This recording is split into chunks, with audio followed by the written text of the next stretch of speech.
puts me on and I don't want to be on.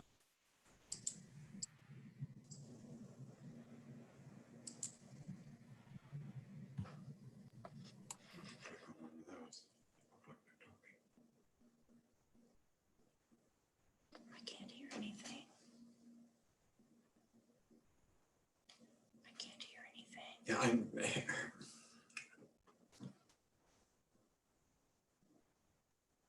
Then I mute you. Click it over one. Move it over to the dot. Hey, Dana, can you hear me? Say yes. Yes. Okay. All right, good. Yeah, I don't think everyone's on mute for somehow, so I don't think anybody's saying anything. Look, we've got most of us online here. Okay, are you ready for me to do attendance? Let's see, we're going to do that. We're going to do that in a couple of steps. So we'll go ahead and call to order the meeting. I think we have a quorum, from what I can tell. And we will we'll start off by recognizing the fact that Reed Halwegner has taken a job, I think in Michigan, and he has moved on. I think he sent out an announcement to you all, so that shouldn't be a surprise to you. And we have Eddie Pinner on the line with us now. He's gonna be helping us going forward. And so I'll start with, if Zach's online, if he could start by kind of going through the rules on how this should work. Zach, are you there? I am, Mr. Chairman. Okay, great. So there's a little statement we need to go through to begin the meeting. Due to health and safety concerns, members of the public are not in attendance at this meeting, but full access to this meeting is being conducted by medium of interactive communication, allowing members of the public without cost to listen to the meeting through the use of live stream audio broadcasting on the internet and teleconference as available. The audio link can be reached by visiting www.ks.legislature.org, selecting the audio video link, then State House Live and Archive. The agenda for this meeting has been posted on the Kansas Legislature website. It was included with the notice of the meeting, and it may be requested from the Office of Revisor of Statutes using the Office of Revisor of Statutes official website at ksrevisor.org. Any other documents presented during this meeting will be available on the website and from the Office of Revisor of Statutes. Each member of the committee and staff will state their name and title each time the individual begins speaking or voting, so that the individual can be readily identified by remote listeners. All participants are required to ensure that microphones, phones, or other electronic devices are muted when the participants are not speaking, so that the ability of remote listeners to observe or observers to hear the proceedings is not unnecessarily impeded. Public comment will not be allowed at this meeting. During this committee meeting, the committee will not recess to a closed or executive meeting pursuant to KSA 754319 and amendments thereto. Each motion, if any, will be clearly stated before the committee votes, and the chairperson will announce the results of the final vote. The chairperson will be permitted to sign any binding documents for the committee. Audio will be available on the legislature's official website within 30 minutes of adjournment of this meeting for members of the public to review. Thank you, Mr. Chairman. Thanks, Zach. Appreciate it. Robin Crumpton, would you be able to give a quick tutorial on how the Zoom works for people to raise their hands and things like that?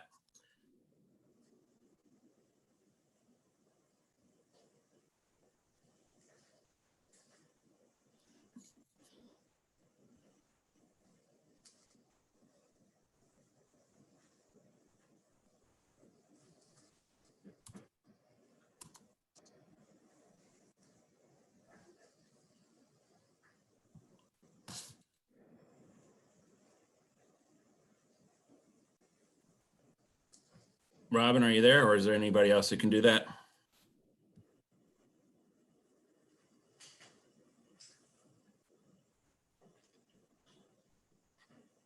I see she's talking, but I don't hear anything.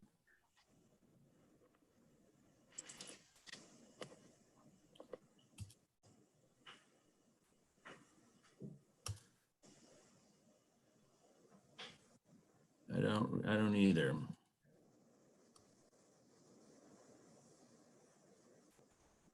Maybe she's still on mute.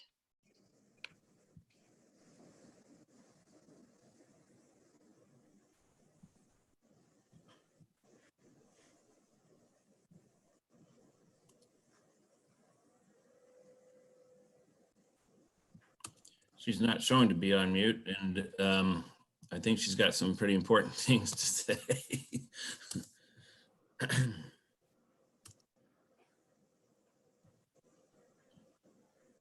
So, Robin, if your microphone isn't working, Travis, can you take over and give us the tutorial? Sure, can you hear me? Yes, thank you. Okay, just a second. Any better? There you go. you're there. Robin would give it better for me than me. Okay, Robin, you want to try again? If not, I can probably do it, but go ahead.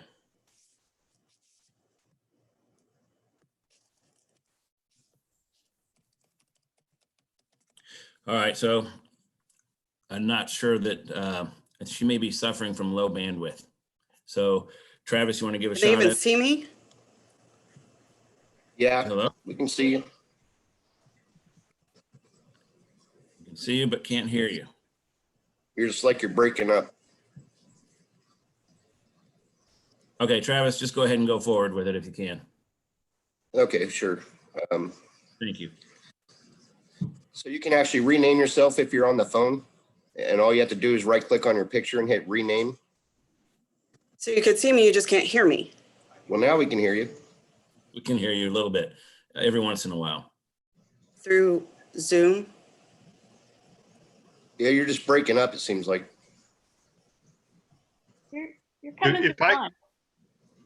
If I can interrupt real Anybody quick, hear me now? Yes. Yeah, we can, yeah. Don Heineman didn't get a link. If What is somebody going can on? invite him.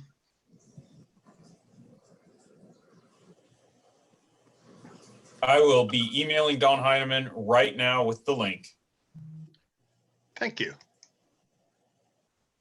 I will say in some of the other Zoom videos we've done, usually if we can't hear people, they just take their video off, but you can hear their voice. Maybe that might work, Robin.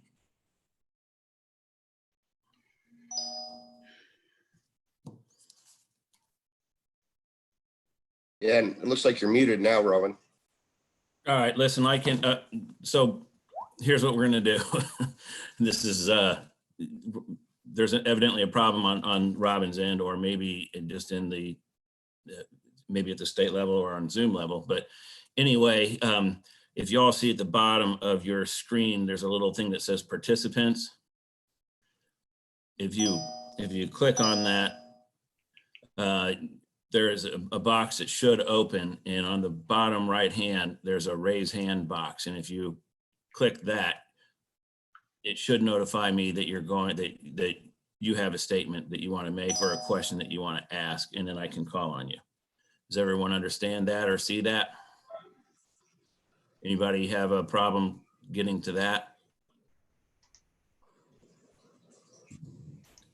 It's not on my screen. So if you go to participants and you see the three little dots on the far right, once you open participants, and it's at the bottom, then you can raise hand or lower hand. Where it says invite, mute me. And Got then it, there's, thank you. okay, great.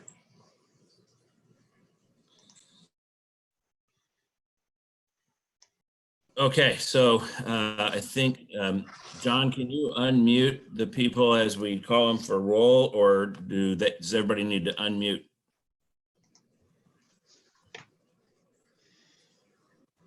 Mr. Chairman, Mr. Chairman, they can unmute themselves. It's just set to mute as they join the meeting.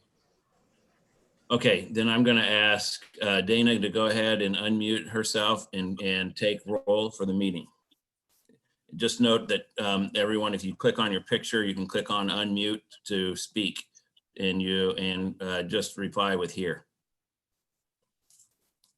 Hey, Dana Rooney, committee assistant. Can you hear me? Yes, we can. Okay, I will read the roll for members and for staff. Chairman Sean Tarwater, Here.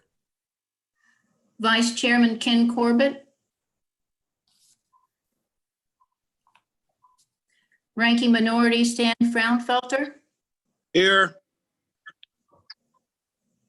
Representative Tom Burrows, Here. Representative Will Carpenter, Here.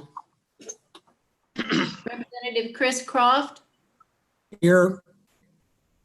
Representative Pam Curtis, Here. Representative Ron Highland, Here. Representative Don Heineman,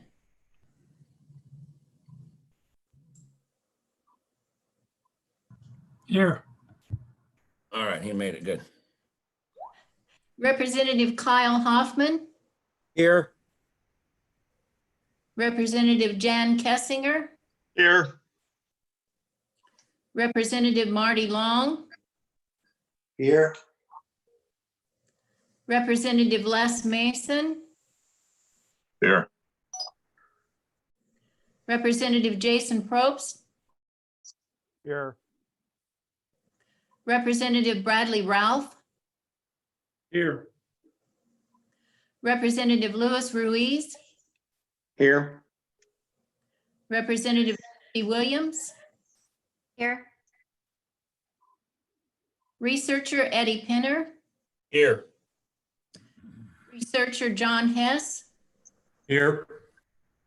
Researcher Chris Courtright, Chris is here. He is our office's designated YouTube video monitor. So he is here. thank you. Assistant Revisor Chuck Reimer, Here. Assistant Revisor Zach Friedel, Here. and myself. And that concludes the roll. Okay, thank you. I'm reaching out to Representative Corbett. I know he wanted to be on the call or on the meeting, so he may still be trying to figure it out. So I resent him the link. All right, so let's go ahead and move on. First of all, thank you all for joining us. I know you're probably all zoomed out by now, but the speaker had asked us to take a look at some of these unemployment issues that are going on. We needed to get an update. So because the Department of Labor has made quite a bit of an effort to revamp the system to accommodate for some of these new federal programs that we're trying to help people with. And the more that you're familiar with how these things work, the better you'll be able to help your constituents. Then we also want to take a look at some of the executive orders, or at least executive order, I think it was 17 that we need to take a look at as far as some of the requirements and waiving some of the requirements anyway. So that's what we're going to start with today. And I would welcome Madam Secretary Garcia to go ahead and start with that presentation. Thank you, Mr. Chair. Can you hear me? Yes, thanks for Okay, joining. good. Thank you. Thank you, Mr. Chair Tarwater and Ranking Fraunfelter and members of the committee. It is great to see some familiar faces when I served in the legislature 10 years ago, and others I know we've done other Zoom calls. I also want to note that I have on the line with me some of my staff, my Deputy Secretary, Brett Flashbarth, who formerly was our unemployment director, and then our current new unemployment insurance director, Laurel Searles, and our Deputy Chief Counsel, Eunice Peters.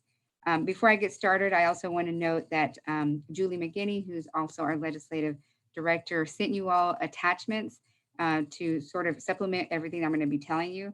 So that way you can, use for your constituents, you can copy and paste, you can send it out an email. but I just wanted to note that as well. And just to give you an overview of how we're going to be doing this right now is I'm going to just share some very important numbers with you, both at the federal and state level. And then I'm going to pass it over to my Deputy Chief Counsel to sort of review what Chairman Tarwater was talking about right now about the remaining CARES Act pieces.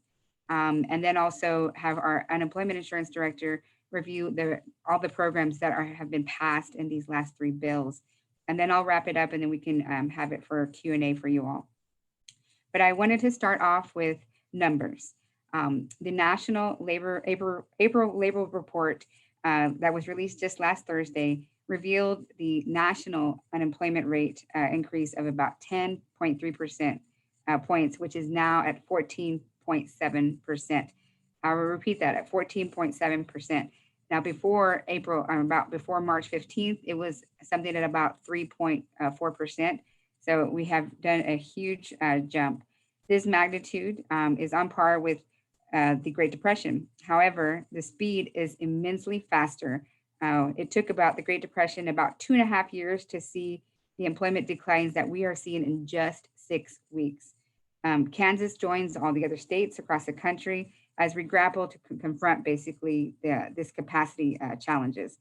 And while our state April labor report won't be released until next week on May 22nd, in the interim, our unemployment data cements this historically unprecedented health and economic crisis. So I want to share with you between March 15th, when we started this, until May 9th, these are the numbers that are currently, we received 236,412 total initial claims.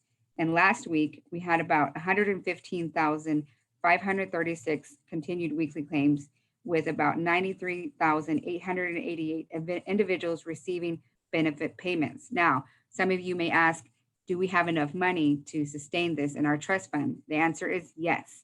So I want to share with you the current most recent amount as of May 9th. The amount in the trust fund balance is 957 million. So those are new numbers as of this morning.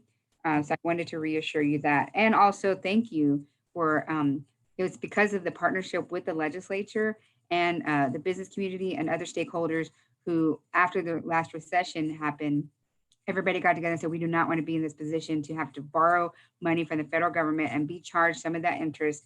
So in order to put ourselves in a better position, we took proper necessary steps, and that's why we have a good trust fund balance. So I just wanted to say hats off to the legislature for that. So far, payments have totaled roughly about 325 million, including the federal pandemic unemployment compensation, which is also referred to as FPUC, and that is the $600 payment. I want to thank you for supporting the emergency declaration in order for us here at the Kansas Department of Labor to accept those funds for our hardworking Kansans to receive. So I just want to state that, as you can see, this will not be over this month, and we will continue to receive updated guidance from the U.S. Department of Labor on a weekly basis. So I see that you will be hearing from them later on this week. I will say that we will need flexibility to continue working with the federal government for the rest of this year. Congress may pass further legislation to address continuing or new needs for employers and employees. So far, we keep hearing rumors that something might happen this summer. So I want all of us to be aware of that, and that we could face significant challenges or roadblocks to receiving further funding if the Kansas legislature is not in session. So I ask for your continued support and continued partnership in the coming weeks and months in order to continue serving our hardworking Kansans who are your constituents to receive these funds. But I want to say something very important in the bigger picture of all this. When evaluating the status of the unemployment insurance system, it is important to understand the overall structure and the challenges presented. As it has been discussed, the primary processing tool of our UR system is called a legacy mainframe system. And you've heard me talk about that a lot over the past few weeks. And while it is reliable, the mainframe systems do have present challenges. Specifically, the ability to rapidly respond to numerous changes at once is extremely difficult. And I've said before, the frame system that we adopted was about in the late 1970s, and we've done incremental little touches here and there over the past 40 some years. And in the current crisis, our Kansas Department of Labor IT staff are tasked with implementing a number of things, 5 things in particular, and I want to state what they are. 1, the waiting week, the removal of the waiting week. 2, an extension of Kansas benefits from 26 weeks to 16 weeks, from 16 weeks that you all passed. Also 3, the federally funded increase in benefits of $600 per week, which is the FPUC funds. And then 4, the additional 13 weeks of federally funded benefits for certain qualifying claims. And then 5, and that's the big one, and that's the one that just happened, went live today. So you guys are the first to hear that update here in a few minutes. And that is the creation of a brand new program, which is our PUA program.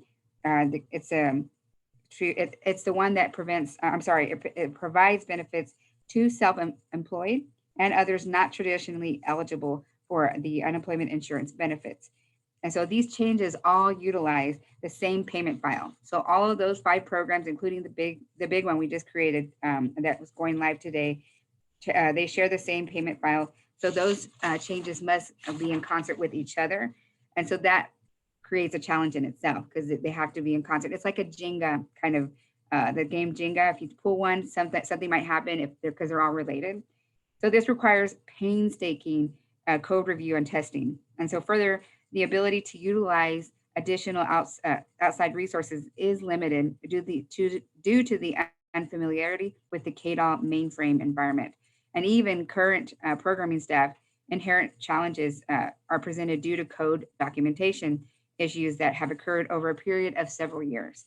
And on top of the mainframe, ks.gov also utilizes this what's called an internet web environment. It's a CBOL case management functionality. And so these distinct environments are part of previous modernization efforts that have increased the functionality in certain areas. However, they are not a comprehensive technology stack and have not been upgraded or maintained over the past few years. So the result of that is that our unemployment system is extremely vulnerable to the types of massive data that is currently hitting our system due to the ongoing public health and economic crisis. So as our technology changes around the mainframe, the codes does not, and it is inflexible. So meaning it takes more effort to put changes onto any kind of production, including 5 all at once. So despite these unprecedented challenges, I am thankful to the ingenuity and dedication of my own staff here at the Kansas Department of Labor in combination with you all in the state legislature and partnership of our governor. The legislature's initial action of extending unemployment benefits weeks suspended the waiting week in tandem with the governor's action like the emergency declaration have all been very crucial for our hardworking Kansans and employers. These actions have allowed for my agency to receive vital federal funding and implement essential operations like allowing us to reassign staff from other agencies and divisions to assist with the immense volume of our unemployment insurance. So without these actions, I am confident we would be in a worse position. So now I want to share with you how we will need to continue serving our Kansans moving forward, and we'll need to maintain compliance with the Families First Coronavirus Response Act and extend the Kansas legislature's previous actions on this. And I want to again thank you for doing that. We must pass these federally mandated requirements in order to receive vital federal funding for your constituents. So I'm going to just share on March 18th, 2020, the president signed the Families First Coronavirus Response Act, which makes emergency supplemental appropriations in response to the spread of the COVID-19 and includes the Emergency Unemployment Insurance Stabilization and Access Act, and then sets out requirements for emergency administrative grants to states and provides 4 things. And so I'll list the 4 things. 1, emergency administrative grants to states. 2, emergency flexibilities to states relating to temporarily modifying certain aspects of the UC laws. 3, a short-term waiver of the Title VII interest payments due to the interest accrual on Title VII advances to states. And 4, full federal funding under certain circumstances of extended benefits paid through December 31st of this year. So on March 27th, President Trump signed into law the Coronavirus Aid, Relief, and Economic Application Requirements to receive Allotment 1 of the Emergency Administrative Grants. So at this point, I'd like to introduce to you our Kansas Department of Labor Deputy Chief Counsel Eunice Peters, who will review for you these important provisions to receive the next allotment that is coming. Eunice, are you on the line?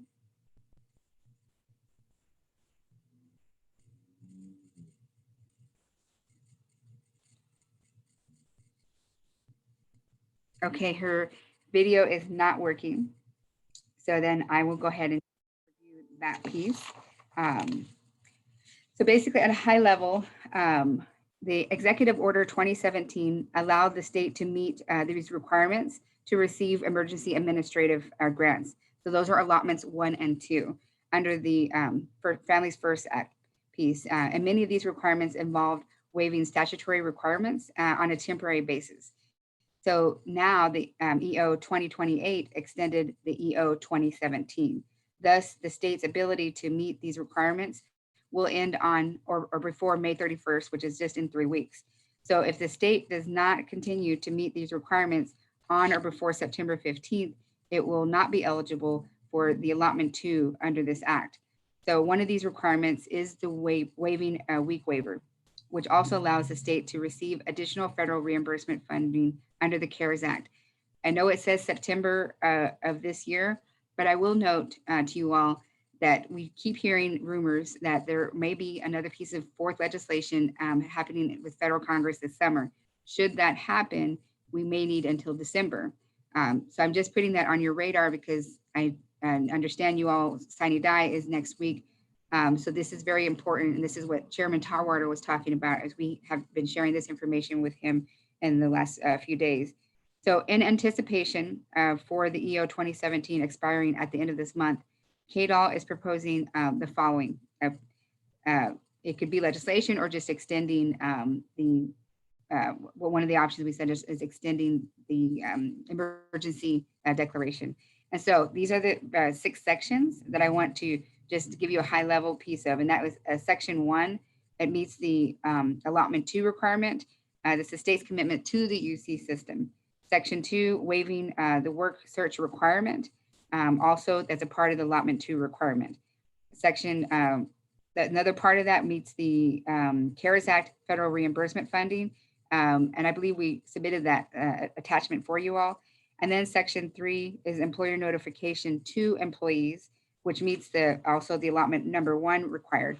So some of these are different allotments. And so if you all, or if you're not going to be in session, it'll be hard to accept these funds to deliver to your constituents. Section 4, non-charging allowance to contributing and related rated government employers. That we've been hearing a lot of as well from employers. And so this will be important to be able to accept these funds. Also the reimbursing employers piece that specifies the charge of payments will be reimbursed to employers under the CARES Act federal reimbursement funding process. This expands the allowance of reimbursing employers by authorizing the state to provide additional relief to such payments. And then the last section is the Kansas Register publication, which is requesting earlier enactment into law since the EO 2017 expires at the end of this month. So the important part to know is the certain contributing employers have also reached out to us for a waiver of the negative account employer requirement. And this waiver will allow them to participate in the state's shared work and employment insurance program. An employer may use shared work in lieu of temporary layoffs, total layoffs of employees, as it allows for partial work week and partial unemployment benefits, which has been very helpful to a lot of Kansas employers here. And contributing employers, which are the majority of Kansas employers and all private employers, are further required to not have a negative account. So a negative account employer is one whose total benefits charged to the employer's account exceeds all contributions paid by the employer for all years. So under section 2108 of the CARES Act, payments under Kansas's shared work UI program will be reimbursed by the federal government for weeks of unemployment beginning on or after March 27th of this year until the end of this year, December 31st. So we are proposing the following piece of legislation to be considered to allow these employers to participate in the section 5 piece, which is the shared work program in response to this constituent's request but the state will also receive federal reimbursement funding under the CARES Act for payments under this program. And again, all of this is in the attachment. I will be passing this now to our Unemployment Insurance Director, Laurel Searles, who can share any addition to what I just missed, and also all the programs included in the CARES Act. Laurel? Thank you, Madam Secretary, and thank you, Mr. Chairman and esteemed members of the committee. I'm going to be providing a brief overview and update of the status of the new federal programs in Kansas. There is more detailed information in the testimony submitted by Secretary Garcia. I'm just going to try to give you a high-level overview today. I know I have talked to you, and Secretary Garcia has talked to you about some of these programs, and they're included in the first UI bill. Passing the bill will allow us to continue with what we have been doing, in addition to retaining the vital federal funding that Secretary Garcia just discussed. I cannot emphasize enough how important it is that we be able to receive these federal funds to be able to serve the Kansas citizens.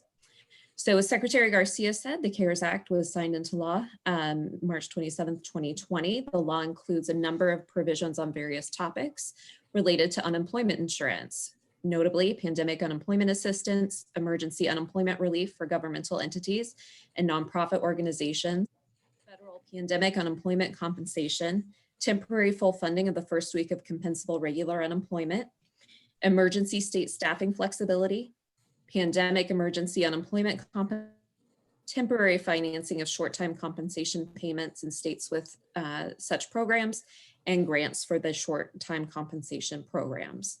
To start with PUA, this is a program that provides an employment benefit to those not traditionally eligible for unemployment insurance compensation, such as contract laborers, self-employed, and gig workers. The application for this program launched today, as Secretary Garcia reported. As of 1:40 p.m. today, just a little over 20 minutes ago, we had already received 6,773 applications and 12,939 weekly claims for that program. That's since about 7 a.m. this morning that we've seen those numbers.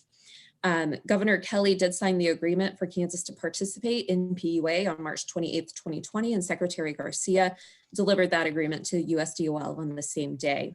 At KDOL, we have been working with our UI team, our IT team, and our legal team to interpret the CARES Act and federal guidance from the United States Department of Labor to implement the new program. We are utilizing a phased approach. Phase 1 is the piece that was completed today. That is the completely brand new system to accept applications for this program. Phase 2 is going to allow our developers to process those applications and begin issuing payments. And so we anticipate payments going out to those individuals no later than May 25th of 2020. Phase 3 will involve issuing payments to claimants that are eligible for partial unemployment insurance payments and/or claimants that have exhausted unemployment insurance benefits. And that will be completed no later than June 16th, 2020. So in addition to providing benefits to those that are self-employed, it also provides a benefit to those who have exhausted regular UI and the federal extension for UI. And so that piece will be going, is the final step that will be going into place in June. Next, I'm going to talk about the emergency increase in unemployment compensation benefits. This is the FPUC payment that Secretary Garcia spoke about. That's the additional $600. It's added every week to eligible claimants' unemployment insurance benefit. So if a claimant is able to receive just $1 in unemployment insurance benefits, they have the additional $600 paid out to them on top of this. This benefit is paid for the weeks after the agreement was entered into, which was March 28th, 2020, and will end no later than July 31st, 2020. Governor Kelly did sign that agreement and Secretary Garcia submitted it on the same day. We began paying out FPUC payments on April 22nd, 2020, and we began paying the back weeks of the FPUC payments on May 6th, 2020. Those are being staggered throughout the following days. So as people file their weekly claims, their retroactive payments will be paid to them at that time. Last night, we did exceed the cap that we are allowed to pay out in unemployment insurance, or we're allowed to pay out. And so the payments for last week, not all of those FPUC payments, the retro payments went out last night. They will continue to go out throughout the week. We anticipate reaching the cap again tonight, and then hopefully we'll be able to get all those payments out this week. The next program I want to talk about is the temporary full funding for the first week of compensable regular unemployment for states with no waiting week. This provides 100% funding for states who have waived the traditional waiting week. The 100% funding includes actual costs as well as our administrative costs. Governor Kelly also signed that agreement, and Secretary Garcia delivered it to USDOL on March 28th. We are working towards compliance with these requirements. On March 31st, 2020, Governor Kelly issued Executive Order 20-17 to waive the waiting week requirement for claims related to COVID-19. The mainframe programmers and our IT team worked to write and deploy the code that would waive the waiting week. They first attempt deployment on March 26, 2020. However, that attempt was not completely successful. They've made numerous attempts to fix that to ensure that the waiting week is paying out for all claimants. However, we know that there are still issues, and that approximately 1,500 claimants have not received their waiting week payment at this time. Our mainframe team continues to explore what that underlying issue is that's preventing those payments from going out. At the same time, our fiscal team is working with USDOL for reimbursement of those costs. Emergency state staffing flexibility lifts the usual merit staffing requirement that apply to the unemployment insurance programs. That flexibility goes through December 31st, 2020. It was put into place to facilitate quick hiring and rehiring of staff. When we started the week of March 15th, 2020, we had just over 20 people working as intake representatives answering the phones for KDOL in our UI division.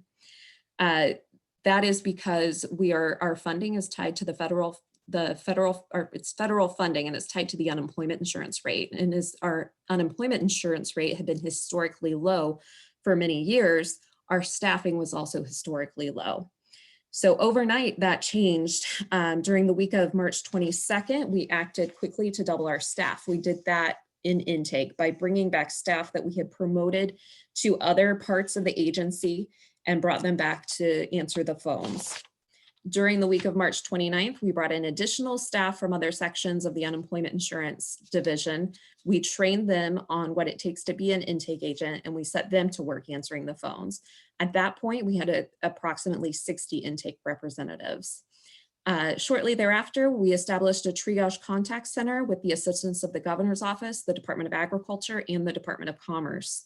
The triage contact center answers basic unemployment questions, which leaves our KDOL intake staff for the more difficult questions that require access to our complicated mainframe and Siebel system. With the addition of the triage contact center staff, our number of intake representatives grew to well over 100. However, the Department of Agriculture and the Department of Commerce are going to have their employees returning to their normal job duties on May 18th of 2020. We're going to begin moving away from that triage contact center model and focus on our long-term staffing solutions. It's imperative that we increase the number of skilled intake staff that we have on hand to meet the needs of the claimants and employers across the state of Kansas. We are working in order to hire consecutive small intake classes that can be trained while still social distancing. On May 11th, 2020, our first class of 5 began taking calls full-time, and our second class of 7 began training. We're currently interviewing for our next intake class. These trainings do need to be done in person because of the difficulty of learning our system, and we have to ensure the health and safety of our own employees and allow for social distancing. So we are limited in the number of individuals that we can have in any one training class.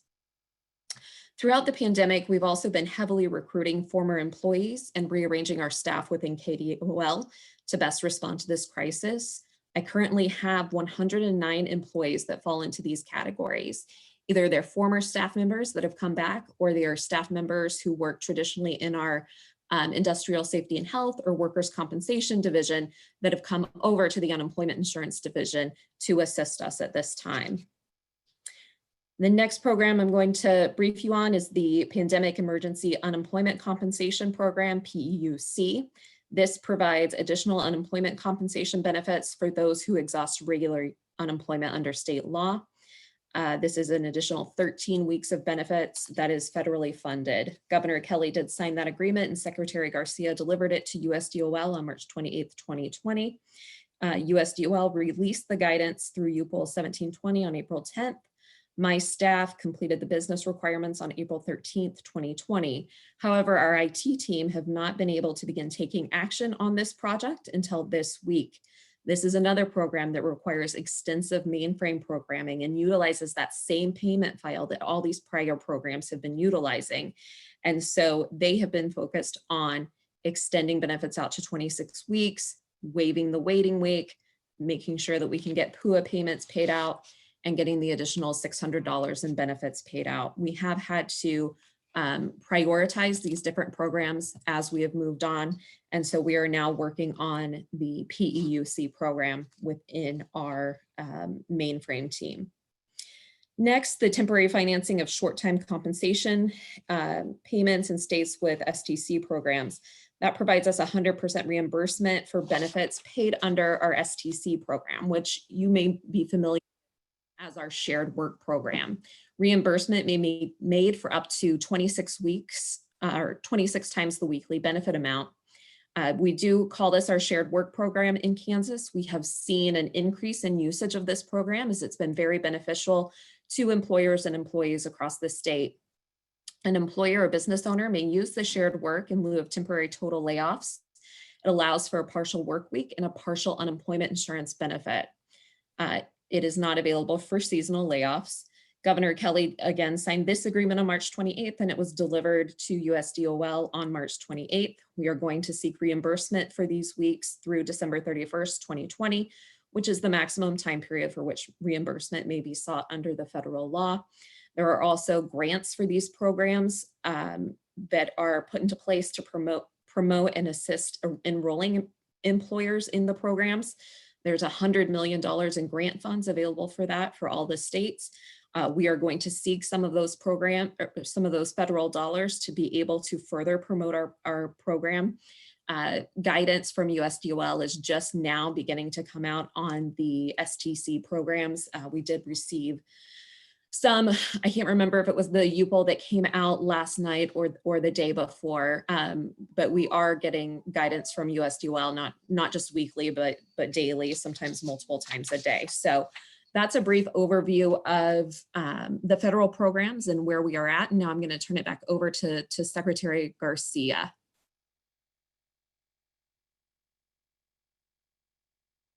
Unmute myself. Thank you, Laurel. And I believe Eunice is able to call in instead of face. Eunice, are you there? I am, Secretary. Okay. Would you Apologize like for to add anything? No, I'm ready to stand for questions if there are any. Thank you for your patience. Okay, so I just wanted to just wrap up. That is all of our briefing on the unemployment piece of it. And I do want to wrap up with sharing another piece that is related to the COVID-19 part that we at the Kansas Department have been working on aside in addition to the unemployment stuff. And that is, we've been working on, we submitted a regulation regarding protections for our first responders and healthcare workers as they risk their lives battling the COVID-19 on the front lines for providing life-saving care for our Kansans, even though they may not have healthcare or resources of their own. We would join other states like our neighboring state of Missouri to ensure the safety of our frontline workers so they can know while they are risking their lives to take care of our fellow Kansans that we will be taking care of them. But this regulation was denied on the basis that it needs legislative action. And so we would ask for your support on this as well, should there be an opportunity to conduct a hearing, although I know you may or not have hearings this week or next week, but just in case there was an opportunity, we would like to ask for that and exploring all options for our Kansas workers and welcome your partnership in this essential endeavor. So in closing, I know Julie has been in touch with many of you, if not on a weekly, sometimes a daily basis, and sharing our information that's ever changing, that's going to continue through the summer and the fall. So we will be here for you and all of our Kansans. And I want to thank you all for your hard work and this opportunity to update your committee on the unemployment services and our activity here at the Kansas Department of Labor.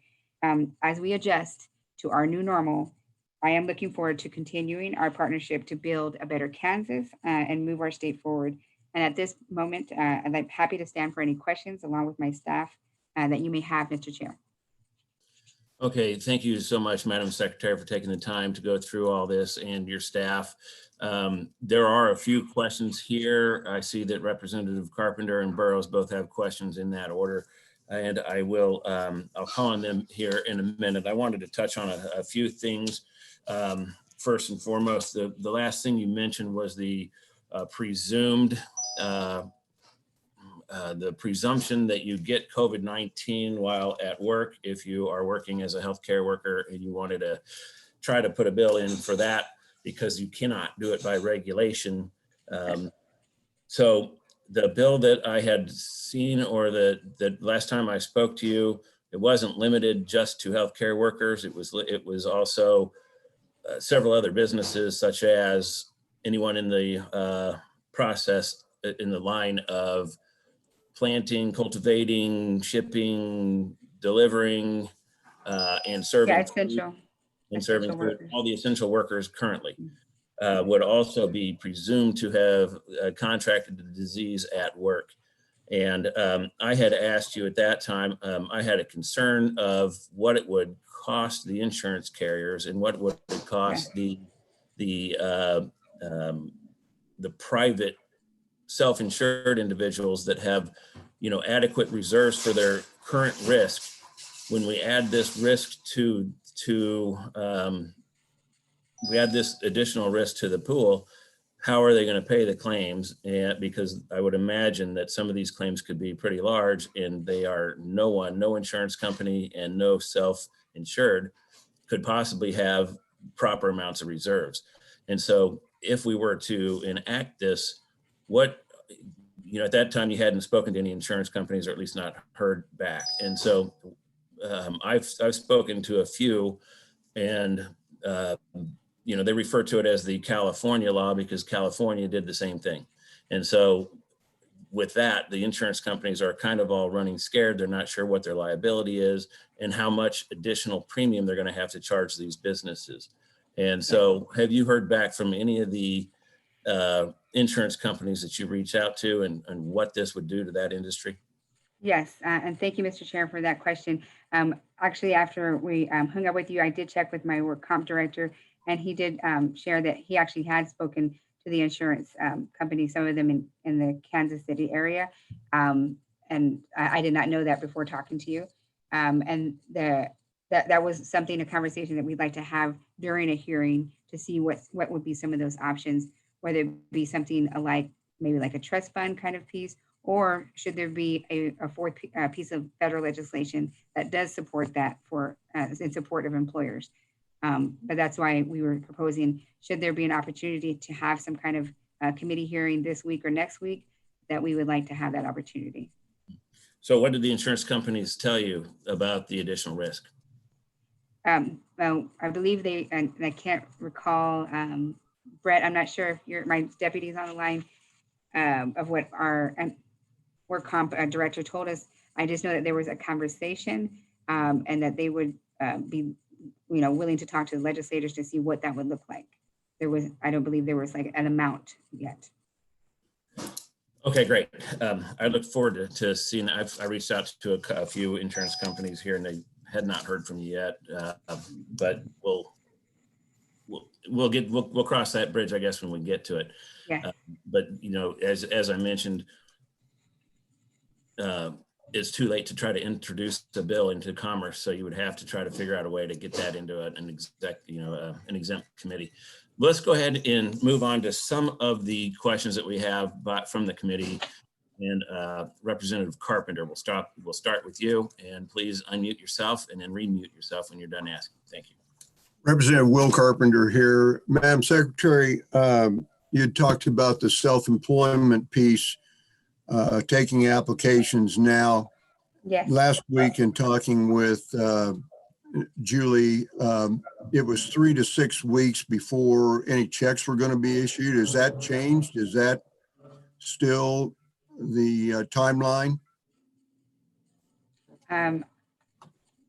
Laurel, you want to help answer that piece?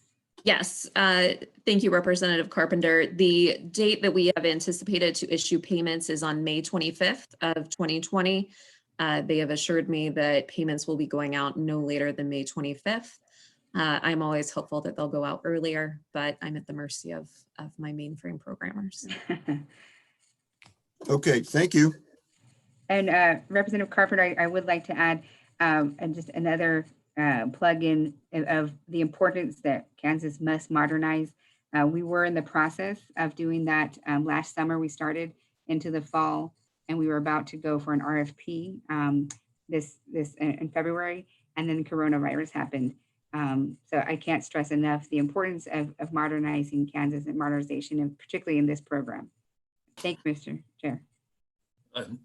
Thanks, Madam Secretary. And since you mentioned that, I was wondering if maybe you could look back in, I know you're the new secretary, but if you could look back in some of your notes from the Sebelius administration in 2004, the legislator authorized $21 million in bonds to finance a new program for exactly the Kansas Uninsurance Benefits Computer System.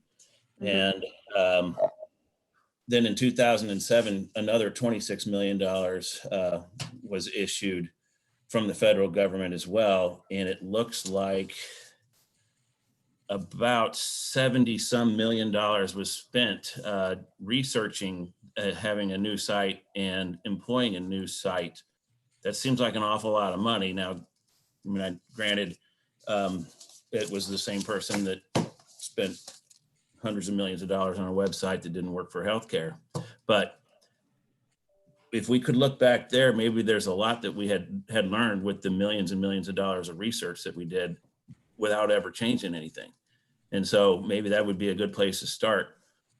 And I would imagine that we would be it would be much less expensive to fix this at this point with technology changing like it has. What are you anticipate having to spend to redo this again? So modernizing this system and looking at what it would cost would be at the low end at about 35 million up to about maybe 48 to 50 million. And that's going off of models that have been successful in this, like Mississippi, like Idaho. And actually our next door neighbor, Missouri, copied the state of Mississippi's model. They have modernized next door. So it's been a bit frustrating when we have people in the Kansas City area saying, my neighbor across the street is getting their $600 faster, or, we share the frustration, but a more modernized system was able to get stuff out faster. Like you mentioned, it's been over 40 some years. That plenty of everybody has ownership to this, and we're interested in moving forward and how do we, position Kansas to be ready for the next pandemic, or hopefully not pandemic, but next state emergency. Okay, Representative Burrows.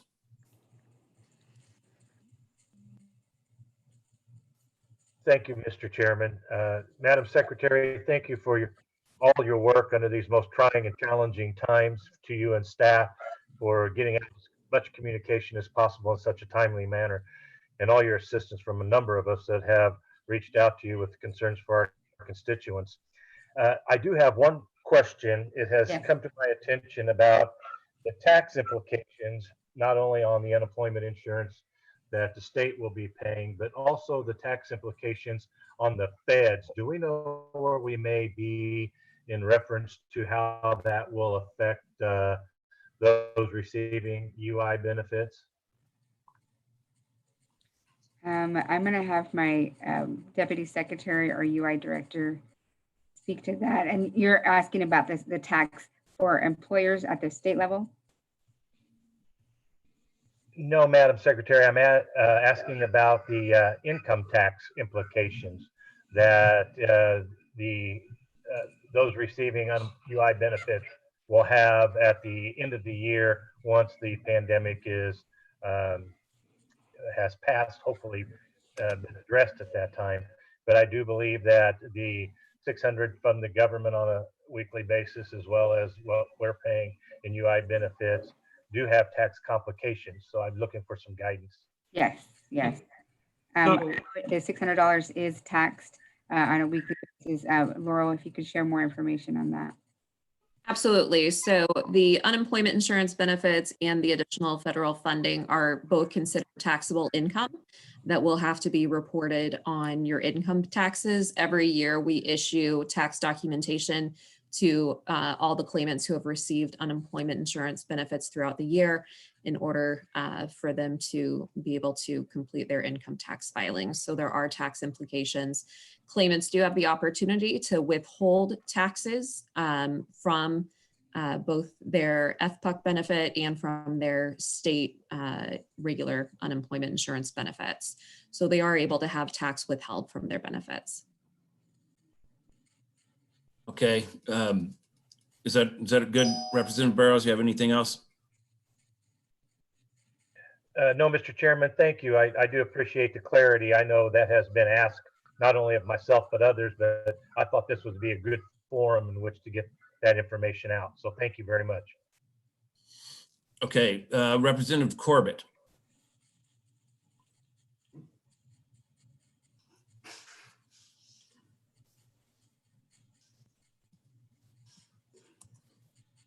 You have to unmute yourself there, Ken. Hang on. You got it. Oh, you had it. Now? You got it, yeah. And so Hang in there. Okay. let the record show that Representative Corbett is with us. He wasn't available for the roll call, but he's got it figured out now. So the question I have is for all the employers out there who are having their work comp savings depleted, not by their choice, but by the way the things are happening, by the time they get their renewal notices for their policies next year, I'm afraid that their premiums may be so double, triple, or quadruple to none of their fault. And if we don't do anything, I think that there's going to be some serious shockwaves to the employers in this state. Yes, Representative, I think you're referring to the unemployment insurance premium, not the workers' compensation premium. Yes, sir. Okay, yeah, I think we discussed that on an earlier call, and the uninsurance premium adjustment comes out, I believe, in November every year for the following year. And so that would be something that we would want to try to get in front of, because they will certainly go up with our current unemployment figures. And I think the secretary has a staff member that can explain to us exactly how that works. Yes. And maybe we can get ahead of it with some sort of an executive order to freeze it, freeze the increase or any increase at all until after the first quarter of next year, so that we can look at it closely in Commerce next year and come up with a good way to adjust those numbers. Madam Secretary, can you speak to that? Yes, Mr. Chair. I'm going to have my Deputy Secretary chime in. Thanks. Yeah, thank you, Mr. Chairman. So as we discussed yesterday, the tax rates for 2020 are locked in, absent some additional action by the legislature. Embedded in the employment security law through legislation that was done in 2015, Senate Bill 154, are solvency triggers. And what those do is they look at something called the average high cost multiple, which is the most commonly used actuarial for evaluating trust fund solvency. And if the trust fund amount under this average high cost multiple hits certain levels, taxes can go up or down. So currently in this year and for last year, employers are enjoying a 0.5% tax reduction because the trust fund was in excellent shape, and we passed a solvency trigger to where taxes were reduced. Conversely, under the same legislation, as the the trust fund balance drops, there's some solvency triggers that would increase taxes depending on the balance. We've been pretty consistent in terms of projecting trust fund that we just don't have the data yet. The analogy I use is much like the public health figures. A model is only good as the data you have in it. And we're still so early in this. We know the burn rate, so to speak, for what's coming out the trust fund is extraordinary, but I think we need a few months more of data to determine how that's carrying over. as well as maybe getting some picture of the depth of the current economic crisis. But I think it's safe to say at the amount of money coming out the trust fund now, we would not only lose the solvency trigger that gives the tax cut for next year, but we would start to get closer and closer to the solvency triggers that add taxes additionally kicking in. We went into this recession in about as good a shape as you could be from a trust fund perspective. We were one of about half the states that were considered solvent. We had just under $1 billion. Conversely, going into the Great Recession, we had about $660 million, and we were borrowing from the federal government in about 18 months. The fact that we are a state that is in good position and our ability to maintain trust fund balances is going to be somewhat uncertain. I would have to think you're going to need to see some sort of aggressive intervention at the federal level. As we discussed yesterday, in Kansas, the evaluation is going to be months. I can see that there are currently some states where they're looking at weeks in terms of having trust fund issues, where the federal government's going to have to move beyond just loaning money, but also looking to buttress those trust fund balances. So at minimum, we're looking at some losses in tax cuts this year and likely some tax increases if we have the status quo. And bear in mind, if we do give tax relief, we still have to figure out how we're going to keep that money in the trust fund and meet the requirements from the federal government to borrow to keep those benefits available for claimants. Yeah, so as some of these other states fail early, we might have a better idea of how the federal government is going to react later when we need their help. So, and I think we can all agree that that businesses need tax decreases or costs to be lower rather than higher in order to survive, especially since we're so slow to kind of get people back to work. And so hopefully we'll get there. Representative Corbett, did you have a follow-up to that? That's kind of a good look at a 30,000 feet, but each business and each company, they all have different ratios and factors that raise their cost. And like some of your non-essential businesses who are not allowed to be open, they're going to be depleted far earlier than some that never got affected too much at all. But it needs a good look at, and I hope the governor or someone kind of puts a stop to kind of protect the small business guys a little bit. Yes, thank you, Representative Corbett. Mr. Chair, I'd like to add, so we keep hearing that there might be a fourth federal bill coming that actually may include some of this. We don't have any other details or information on that. But we are, like I said, we're staying in contact with the U.S. Department of Labor. Seems on a weekly basis, sometimes it seems like on a daily basis. So when we do hear that, we will share that information with you. But again, that goes back to, as I shared in the beginning, we know this is not going to be over this month. And we thank you for your support in the emergency declaration, that we're going to need that flexibility this summer and the fall as well. Okay, and while we're on that subject, Brett, would you be able to shed some light on the negative balances issue? It's the shared work program that needs a positive balance in order for that to work, or? Yeah, so basically, in terms of contributing employers, which is the vast majority of private businesses in the state of Kansas, you'll have it's an experience rated system. So basically, your tax rate is going to be dictated by how frequently former employees are using the system. Employers that have former employees who draw more benefits than the employer has paid in taxes are typically going to be referred to as negative balance employers. And with that, they have a higher tax rate versus an employer that had very little former employees drawing layoffs. They would be considered a positive balance employer and would enjoy much better tax rates. The shared work or short-time compensation law, as written in Kansas, requires that a participating employer be a positive balanced employer. We've received a couple different requests from various employers who would like to take advantage of that program and do everything possible to maintain employees on the payroll as opposed to doing straight layoffs, which is the whole concept behind the shared work program. But unfortunately, due to the nature of their business or their industry, they're in a position currently where they're negative balance employers. So what we'd like to be able to do there is make an adjustment. I think the position of the secretary is that anything we can do to keep Kansas workers employed, as opposed to join the ranks of those who are laid off, is something we should strongly consider. Okay, thank you. And then we'll move on to Representative Williams. Thank you, Representative Christy Williams. I've got a couple questions for Laurel. And first, shout out to Julie Mangini, if I'm saying that correctly. She's doing a great job handling a lot of our legislative calls. But regarding that, for question number one, I still have a few individuals that are on those lists, that one in particular that's never received a payment and began the process well over a month ago due to technical problems that the websites had. Can you give us an update on the list of those people that are having trouble, either for one reason or the other, and what that wait time is looking like now for those that can't make the process work for them? Yes, thank you very much for that question, Representative.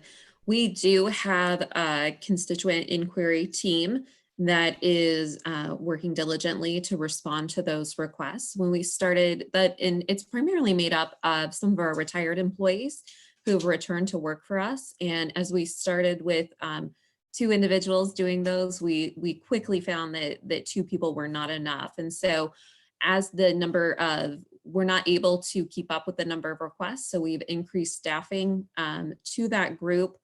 I just hired additional people last week. So now we have a total of 6 people working that list. It is a little difficult. We're trying to get a sense this week of where we are and how quickly that they are able to work. We were quoting 5 days before somebody could get a response, 4 to 5 days. We're hoping to decrease that to a much shorter wait time, but I believe it's at least still 4 days, as our additional staff that we've brought on are kind of learning the ropes of responding to a variety of inquiries. Because as you've pointed out, Representative, people have a number of issues that may be holding up their benefits. And so it's difficult to find people that are specialized in all of those key areas to be able to respond. I feel like I do have a good team built, but it was just put in place and the structure built around it, where I feel like we can make progress as of this week. So we're still at that kind of 4-day time frame. This actually isn't, thank you very much. This actually isn't my second question, but it's just a quick follow-up to that. Would you say there's there's a handful of people on the list, hundreds of people on the list? I'm sure it probably grows and changes up and down every day, but what would be that average number on the list? We get about 150 requests per day. The 2 staff who had been working the list are able to handle 20 to 40 calls per day, depending on the flexibility or the nature of the call. The other staff members who we have just only able to do about 20 at this point, we expect with more time and experience that they will get faster and be able to increase those numbers as well. Okay, and then the second question, super quick. You mentioned when you were speaking about a payment cap and that you get to the end of the day and you couldn't make additional payments out, so you would do it the next day. Can you explain what that means? Absolutely. So there are a few different payment caps that we have in place at the Department of Labor. One is for people to pay deposit monies. And so we have increased that cap to 150 million per day. Additionally, we have a cap with the Bank of America on the number of dollars that we can pay out through our debit cards. We have increased that to $60 million per day. We are seeing more people choose direct deposit than debit cards, so we expect that to be fine. The real issue that we have at this point in time is, again, with our mainframe system. So the mainframe, when it was built, never contemplated paying out more than $99 million. So we cannot add, or we are working to add a 3rd character to be able to go beyond $99 million per day to allow those benefits to be paid out. So that really is the limitation, with the mainframe programming only being built for 2 digits for the $1 million field and not 3. Okay, thank you.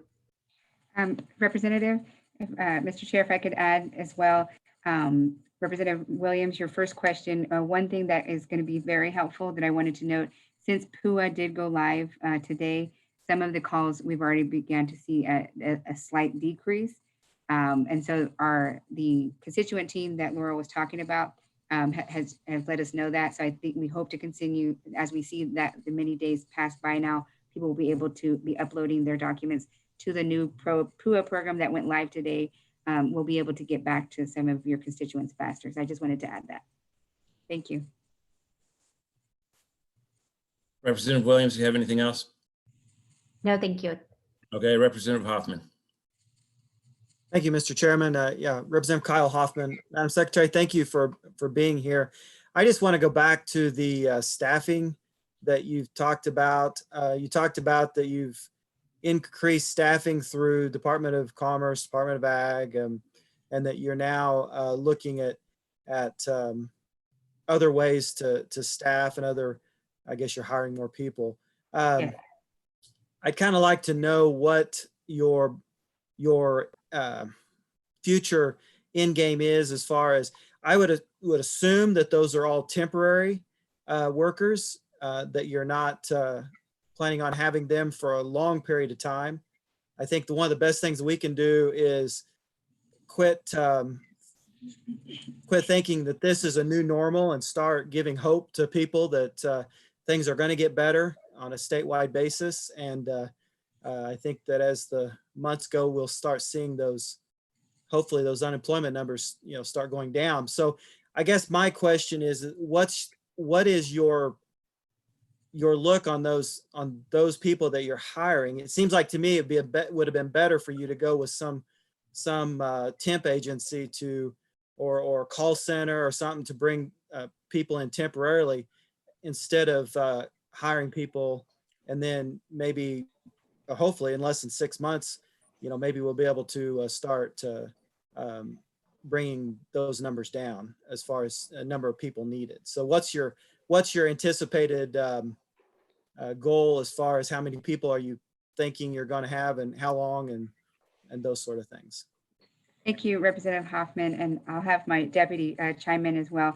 But we are, like I said, preparing for the summer. As Laurel shared, we have hired 2 teams already. And again, they're smaller teams because of the social distancing, and we have to train them in person. And we want to be better prepared should we see a possible second wave in the fall, and to not have to be reactive like we were this time around. And that we're a federally funded, I think the most important piece to understand here is we are a federally funded program, and that it's connected to the low unemployment rate. And as we shared with you, we had like a few days notice instead of a few months notice. And so we were not as prepared in the beginning. As I shared with you before, we staffed up each week. We kept doubling, and then from 20 to 40 to 60.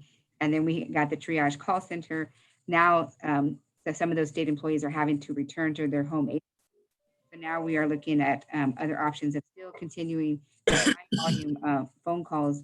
And we are considering also, a temp calls there. But I'd like to have my deputy secretary chime in as well to share with you what our plans moving forward are as well. Can I actually jump in, Deputy or Secretary Garcia? Yes. I would add, we are actually using some temporary staffing measures as well. We're using a variety of staffing measures. So I have used a temporary agency to hire staff for the PUA program.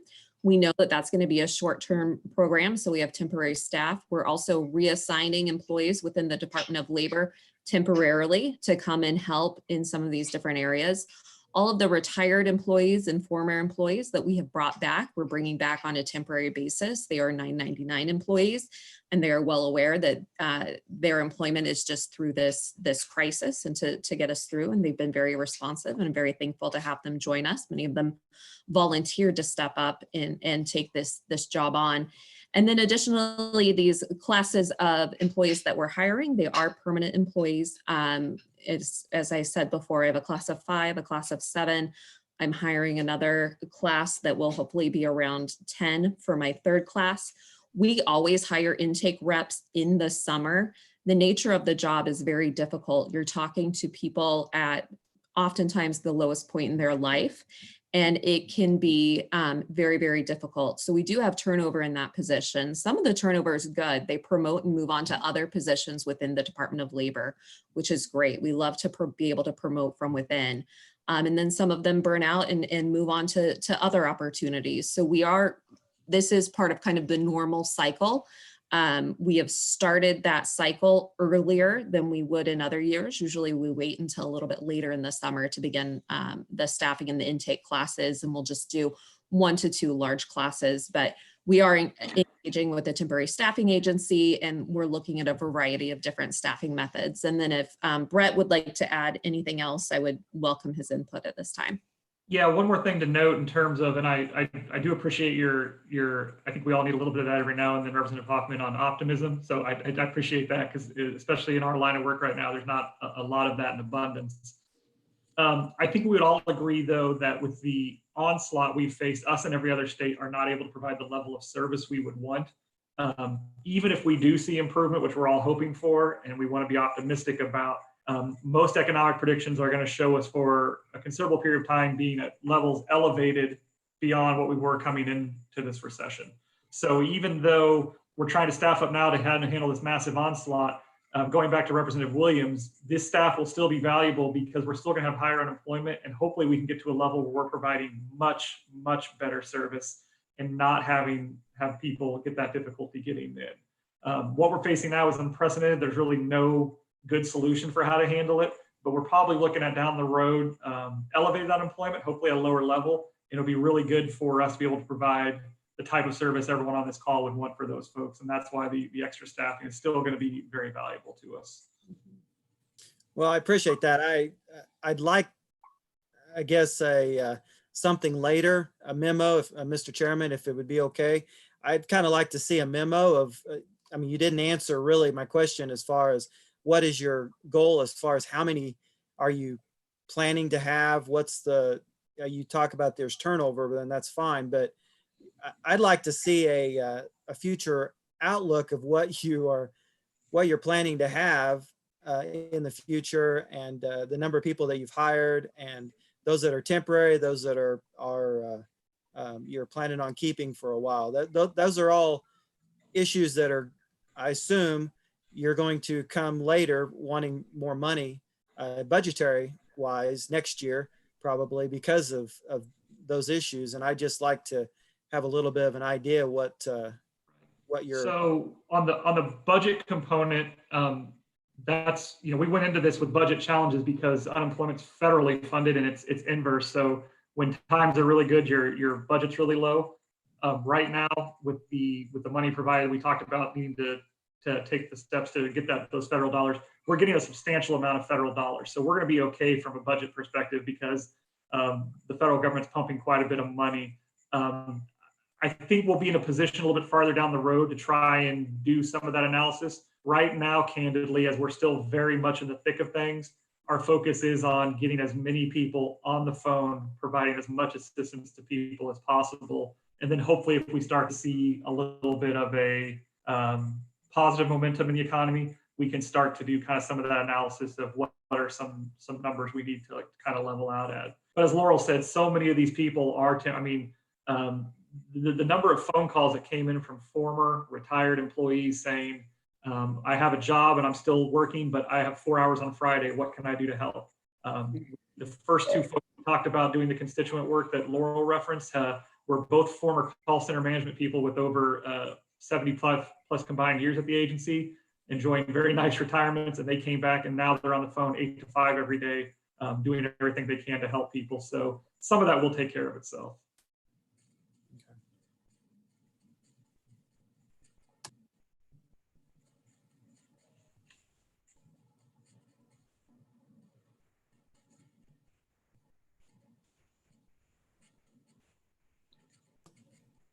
Are there any other questions, Mr. Chair? I think we may have lost the chairman. I have a question. This is Representative Curtis when it's my turn. Members of the committee, it appears that Representative Tarwater got accidentally dropped. He should be rejoining shortly. I'm back. What did I miss? We just passed all these bills. Right. Always happens. Okay. Let's see, where were we? Representative Hoffman, did you get all your questions answered? Yeah, you can go on. Okay. All right. There was, I wanted to touch on some of that stuff. I used to run a call center and I've worked in a few. I would say that, I would suggest that, a 5-day, like most recently, I think I heard a 10-day callback list, and we do want to provide the best service we can for these individuals because someone mentioned earlier that they are at the lowest point in their life, and waiting 10 days or even 5 days to hear back on a question is just too long. And I know you're doing the best you can, and I know you're hiring all the people you can, and it's difficult to hire people for those positions. But these call centers, they're pretty advanced and pretty technological, and they do have people that are very smart. And you'll have a front line of a call bank. They'll be able to get the initial information and send that an individual to somebody that understands different sections of the law. They might qualify for your normal unemployment and just have a couple of issues. They type something wrong, or they could be the PEUC or the PUA, and then the call center would have professionals that understand just those one or two programs, and then you'll be able to get through the call list much quicker. Just a suggestion, I know you probably already looked at it, but the feds, I believe, did make it available now to be able to use private call centers when they used to not. So maybe they are making a suggestion that we look at that. So just a suggestion. And no, we are currently looking at that. That's when we just started to use our own state employees, but now that they have to return back, we're looking at that transition plan. Because as you said, I know many of your constituents are calling us, and we want to be able to answer their calls and get them their money. So whatever we can do to make that happen first, that's where we're focusing. We will continue to do that. Okay, before you guys kicked me off the call, I had Representative, I think, Probst, then Curtis, and then now Ruiz. So let's go to Representative Probst. Thank you. Madam Secretary, I first want to, I have two questions if the chair will allow it, but I also want to thank your staff. Julie's been very responsive to me, and I've had a number of issues resolved. So I want to say that. So two things. I think that first you guys introduced or brought to us a bill 2704 that would have made some changes for disqualifications to eligibility for unemployment. And I guess I have a question about whether we need to look at that also. I wonder if there are any adjustments. The example that was raised to me was that I think one of the changes would have been if you had been overpaid at some point, you were disqualified for a 5-year period. But then if you paid that back and you weren't in arrears on that anymore, should you then still be locked out of the unemployment system for 5 years? Is that something that we should be looking at as well right now? We have heard a number of concerns on that, especially from many of you. And this is something I would probably want my deputy secretary to chime in, because this was done prior to my time. And now that we're hearing all these phone calls, this is something, again, that could change with the federal legislation that may be coming. But Brett, will you share some information on that back? And you're on mute. Sorry, that marks the 5,000th time I forgot to unmute during the course of this pandemic. So historically in Kansas, the fraud denial was 1 year. That's pretty common for what most states are. Usually it's about 1 year to 2 years. In 2013, under House Bill 2105, that penalty was extended to 5 years. So the claimant gets a 25% penalty, which was a federal law requirement partially, interest, and also a 5-year denial. Our legislative team can send specific information. We did propose a bill this year as part of our legislative package, and obviously, the legislature was somewhat reduced this year, that would remove that 5-year penalty for any claimant that had successfully paid back the benefits as well as the penalty and the interest. So what we're finding now is we do have a group of claimants out there who maybe had a fraud finding and it was $400 or $200 or $600, and they diligently worked to pay that money off, get it paid back, and paid everything they're supposed to. And now they're denied for another year, another 2 years, another 3 years. And in this, where there's so few jobs available, they don't really have any benefit of the social safety net. There is a chance, and Laurel may want to weigh in, that those individuals could perhaps take advantage of the pandemic unemployment assistance program, but we've had a little bit of a difficulty getting clear guidance from USDOL as to whether or not that would be allowable under federal law. They seem to be hinting that they'd be okay with it, but they haven't come out and said that they would be okay with it. Is that a fair statement, Laurel? Yes, that's accurate. We're trying to get more clear guidance from USDOL on that very point. At this point, that is part of phase 3. So phase 1 has been accepting the applications. 2 is payment of benefits to those folks who are clearly eligible for those benefits. And then phase 3 is the more difficult cases where we have to, we're still waiting on some further guidance from USDOL on this particular situation. So as Brett said, I've seen them leaning both ways, and I would hate to pay out benefits and then be told that we need to recoup those.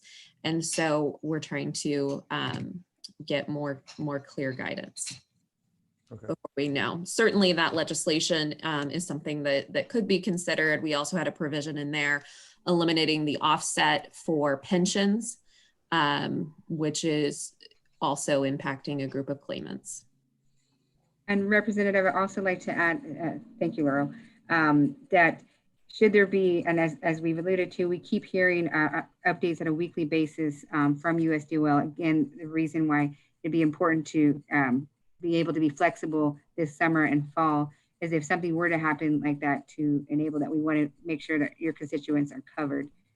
So again, I just want to reiterate the importance of extending the emergency for us for the state of Kansas. Madam Secretary, that goes right into my next question. Is at the issue in front of us, we need to do something. So I guess I want to get a sense of what our options are to ensure that you have the measures that we can take, or the methods through which we ensure you have that flexibility, and what it looks like if you don't have that flexibility. Okay. So one, we would just, because there's so many moving parts at so many moving times, I would not be able to honestly answer what that is specifically. What I can say is the important thing is to allow us the flexibility. So to continue the current emergency state that we have right now, what the governor has, to continue that, because if that sunsets at the end of this month, and we need, as Laurel shared, more into September, and should there be a second wave of this, we actually would need till December. So really just to be able to allow the governor to extend that is the most important piece. And we shared that conversation with the chair, Mr. Chair, yesterday, and other legislators. So that would be a big part. You said another question, and Brett, chime in too if I missed something else. What was the other part of your question, Representative? It was more about what would happen if we didn't have that flexibility. But you kind of raised an issue I want to touch on. I can just remember what I was going to say. Oh, go ahead. The main thing would happen is we would not be able to receive any funds. Let me repeat that. We will not be able to receive any federal funds, which would be catastrophic for your constituents to not receive any unemployment funds beyond May 31st. And like I said, we keep hearing updates and a constant communication with the federal government, USDOL, on a weekly, if not sometimes daily basis. And should something change in the summer or another bill comes in July or August, we will need to have that flexibility to enact some of those measures. Go ahead, Representative. Thank you. Well, no, thank you. So I'll ask this, and then I'll wrap this up. So the easiest route to give you what you need and to secure federal funds is to extend is it Executive Order 2017? To extend the emergency order. If that doesn't happen, or if that is somehow challenged, then we need to have this legislation as a backstop. Yes, well, essentially that would be up to you all to determine what that'd be. But I think the easiest, if you're not going to have any committee hearings, is to, keep the emergency declaration in place. That's the goal here, to keep the emergency declaration in place, at least through the rest of the year, because we don't know what's coming through the pipes in the summer. Okay, thank you very much. Thank you.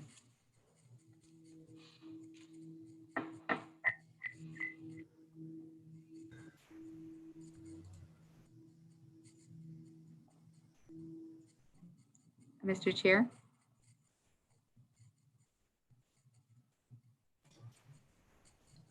Committee members, the chair got dropped again. I believe he is back. No, I'm back. That drop was my fault, so I guess it's a fall down, not a drop. I forgot to plug my computer in and it ran out of battery. Okay. So, I'm sorry, go ahead. Did you have a question for me? No, I just finished Representative Probst's question about what would need to happen, and I answered the keeping the emergency declaration in place through the rest of the year. What we shared with you yesterday, Mr. Chair. Okay, great. Representative Curtis, you had some questions. Jason asked the same question I was going to ask, so I'm good. Okay. Okay, let's see. John Hess, who was, Ruiz, Representative Ruiz.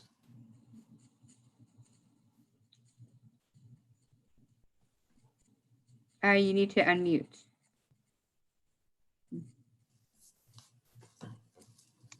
Okay, now, Yes. two questions, and thank you, Mr. Chairman. Thank you, Madam Secretary. The $600 coming more from the feds that we're looking at, the tax liability on that, I know Representative Corbett had discussed that with the employers earlier on what their liabilities are. Will there be a moratorium, you think, from the feds on both ends for the claimants and also the payee?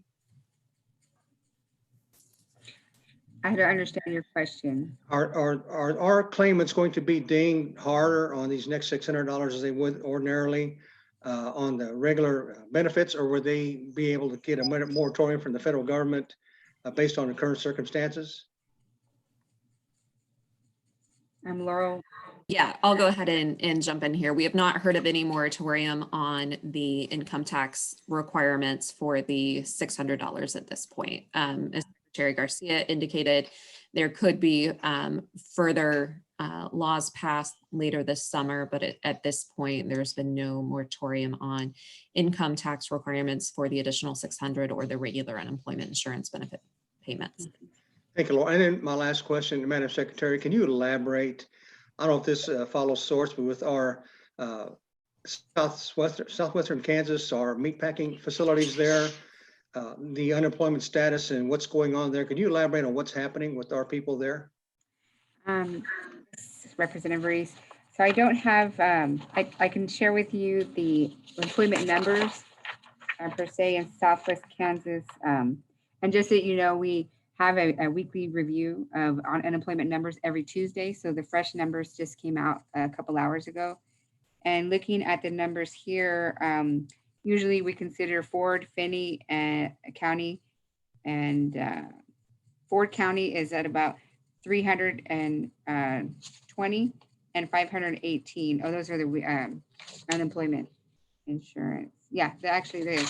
So it's considered in the higher range. The highest numbers counties that we have are Sedgwick County and Johnson County and Wyandotte County. And then next under that level would be counties like Ford and Finney being the highest, which is Garden City area. I can't really speak to whether these numbers are coming from meatpacking plants. That would be more so with Department of Ag, but we are seeing the high numbers. And of course, with the COVID-19 case numbers as well, increased in those counties. But as far as unemployment numbers, we don't know where specifically the employers or places of work are. We just know the numbers in the county.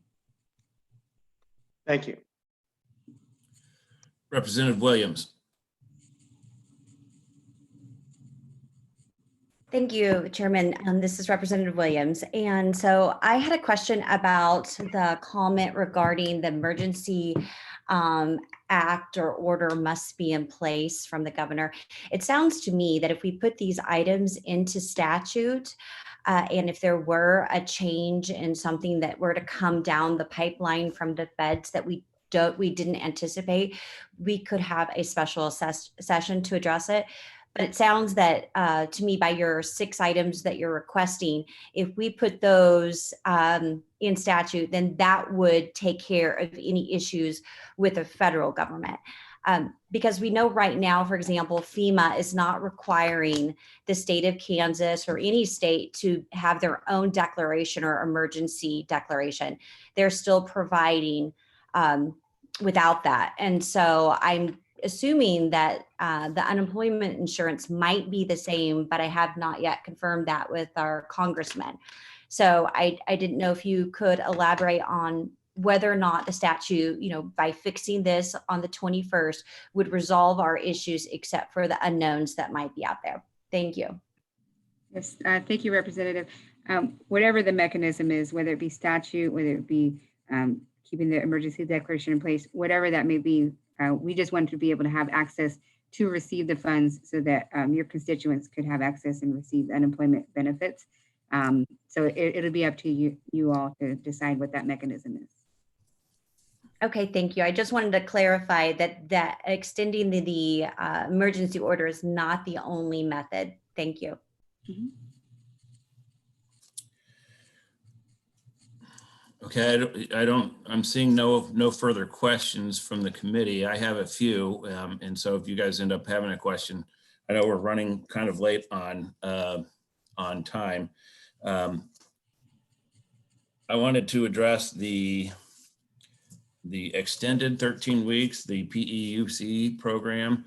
It's one of the few programs that have come out that I don't really have a good grasp on. So can you kind of walk us through how that works? I mean, I know, and whether or not it'll affect the unemployment rate, insurance rate for businesses, since that's not current state law and that's an executive order type thing. Yes, Laurel. I'll have Laurel. Thank you, Mr. Chairman. The PEUC benefits are paid by the federal government, and so there would be no tax liability for the employers. It provides an additional 13 weeks of benefits to those who have exhausted regular UI.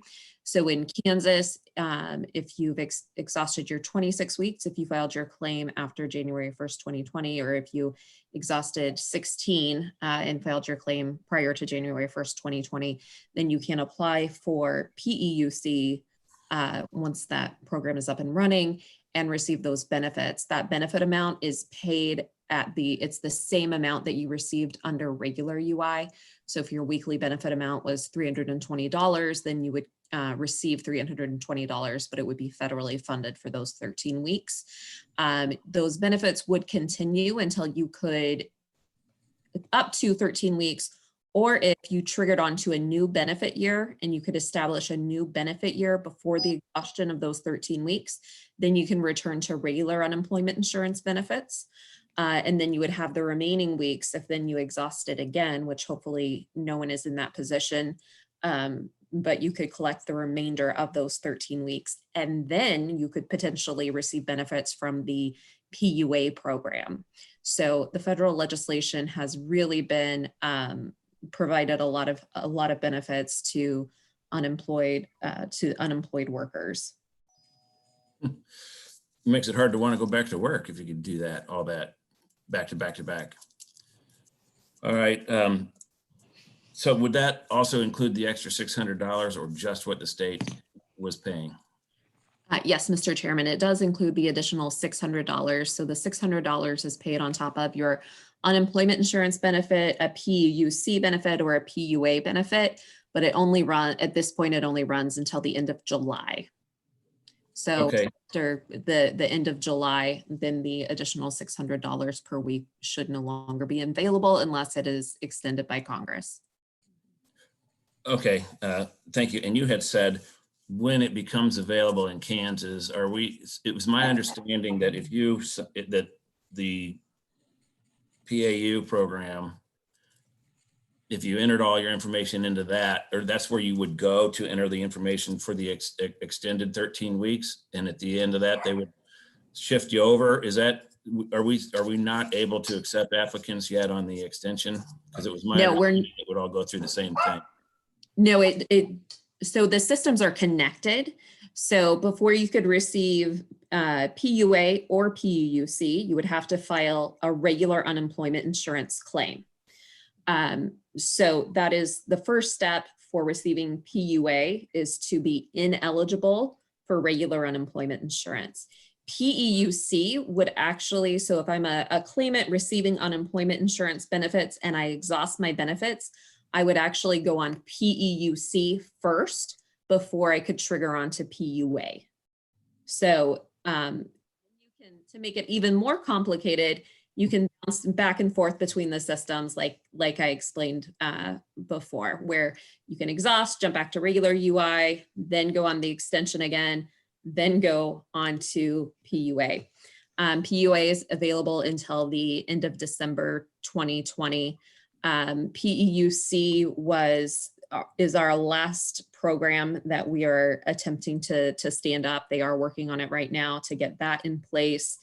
The thought being that this crisis started March of this year, that those people would have some time on regular unemployment before they exhausted and would need the additional 13 weeks. But certainly we know that there are people who started their claim, may have been separated, not related to COVID, now can't get a job because of COVID, that are in need of those benefits. And so we're trying to get that stood up as quickly as possible. It's similar to during the Great Recession, there was a program called EUC, Emergency Unemployment Compensation. It's similar to Tier 1 of EUC. Okay, so the PEUC will be available in when? So we're supposed to be later this month. Okay. Representative Corbett.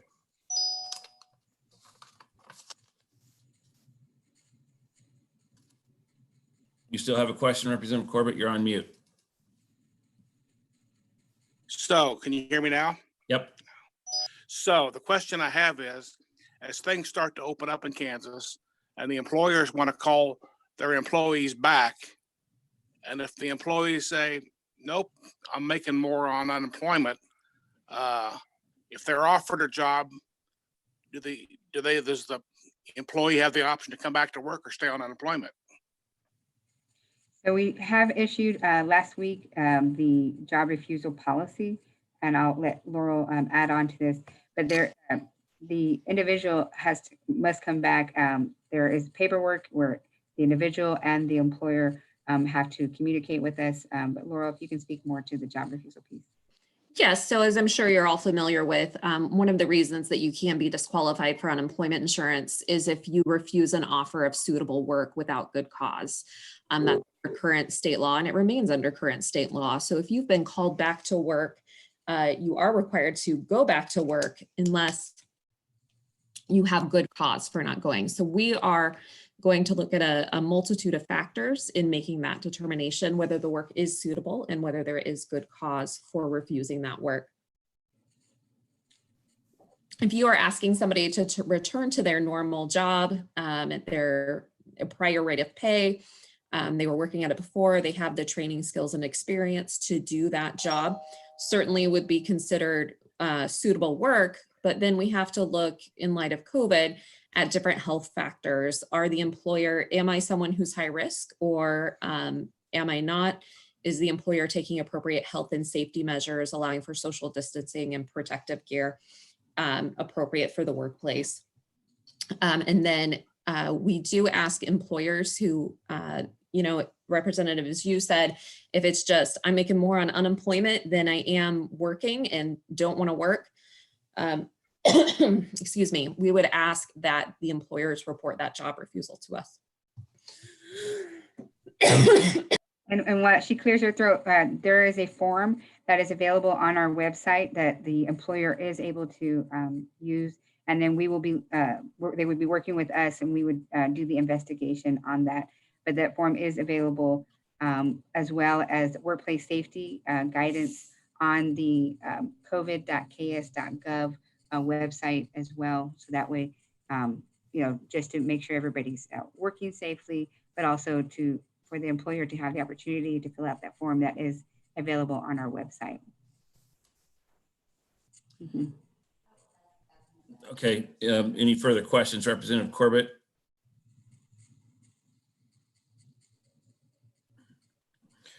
All right, I have a couple of questions on Executive Order 17. The first thing it did was waive the waiting week.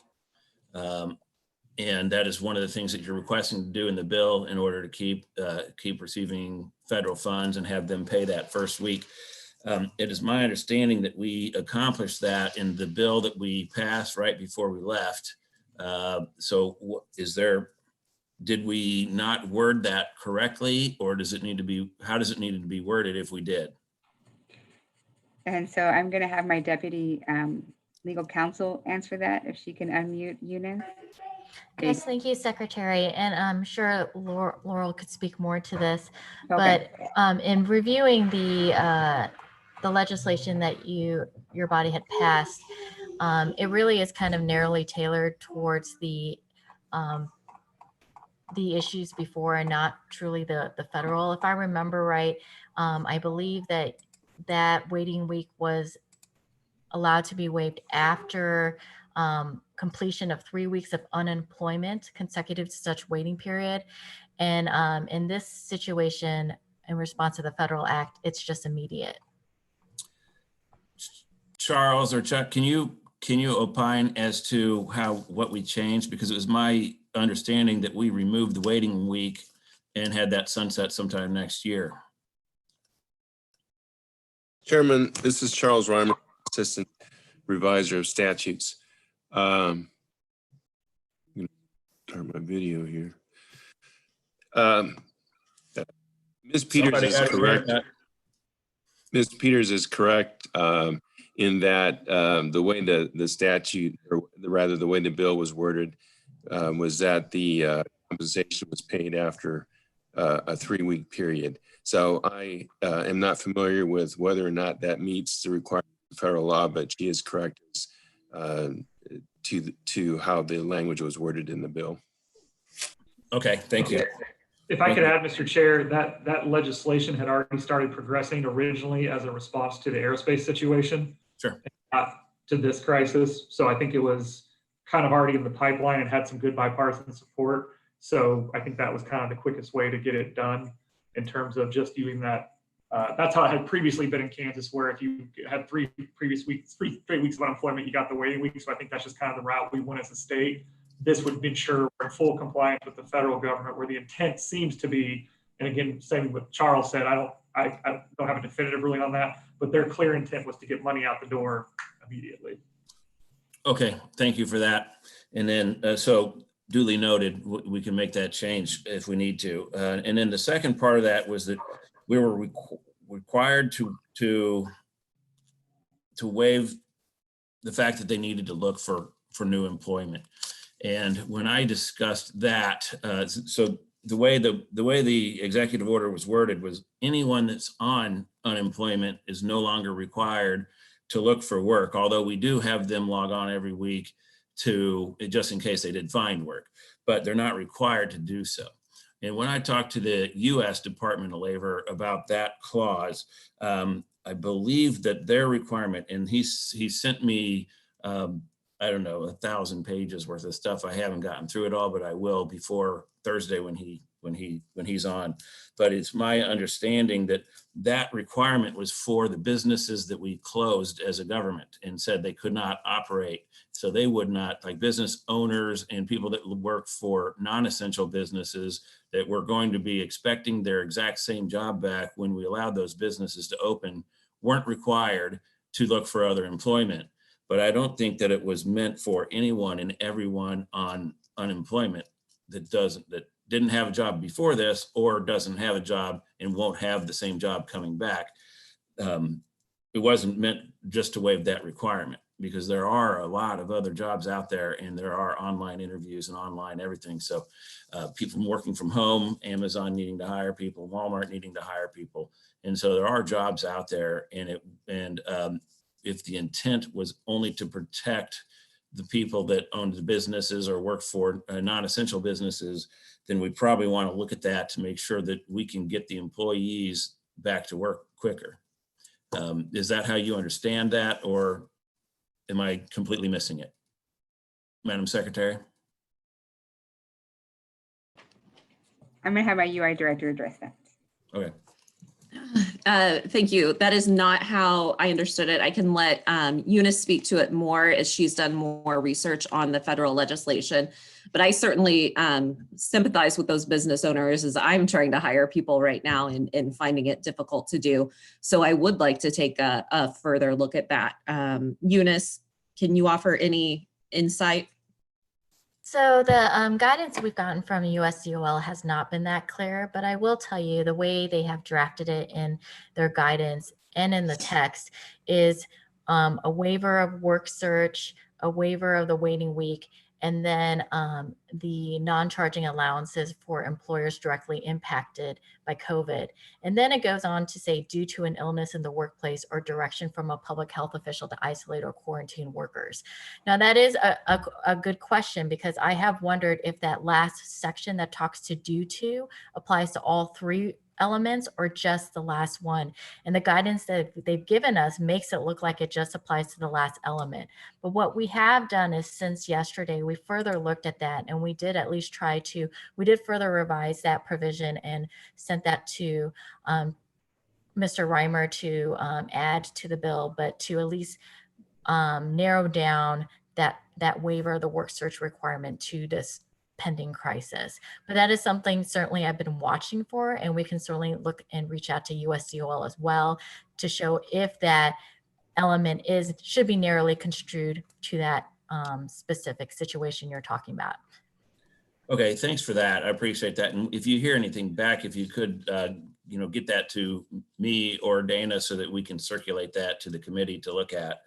But Kevin Curlew will be on with us Thursday, hopefully. He's still waiting to hear back from the federal government on whether or not they'll allow him to come on and testify. But I believe he's listening in today, and hopefully, if not, he can listen to it later on YouTube. But he's supposedly monitoring our conversation today and taking notes, and hopefully he'll have an answer for us one way or another, whether or not he will testify, on Zoom, or if he'll just let us know. So we'll move on from that. I had another question regarding the shared work program. I know we're running late, and I'm sorry, but I just want to make sure we've got this right. The shared work program, if an individual just gets their hours cut because there's not enough business, can they start unemployment, or does the employer have to participate in a shared work program, or how does that work? How do we get help to that individual? Laurel, you want to speak to the shared work? It depends. Thank you. It depends on the number of hours that the employees, or the number of hours that are reduced for that employee's work week. And so to qualify for the shared work program, the group of impacted workers, there has to be a reduction in 20 to 40% of their hours. Somebody can have their hours of work reduced and still qualify for unemployment insurance benefits. There's going to be an offset depending on their earnings. And so that's made on a case-by-case basis as to what that offset is. But you do not have to participate in the shared work program to receive a partial unemployment insurance benefit if you're cut from 40 hours to 20 hours or whatever the case may be. Okay, so if an individual, would they just go onto the normal benefit site, and would they be denied since they're still working, or and then have to take another step, or how does that work? No, so they would just have to go apply at the normal benefits site, submit an initial claim, and then on their weekly claims filings, they would have to report the numbers of hours worked and their earnings for that week. Okay, great. Thanks for the clarification. All All right, some of you are on tax committee, and I believe that's going to have to start here in a few minutes. So with that, I will close the meeting and thank everyone for their time. Thank you, committee members, for making this, and thanks for the great questions. Madam Secretary, keep up the great work, and your staff is wonderful, and we really appreciate. I deal with Julie all the time too. Yes, we all love Julie. So it seems like you know, she's everyone's go-to person. You need to give her some help. Yes, we have an amazing team here. I'm very proud of the work we're doing. We're doing everything we can and we'll continue. Thank you, Mr. Chair, and all committee members. You bet. All right, guys, thanks a lot. With that, we're done. Thank you. We adjourn.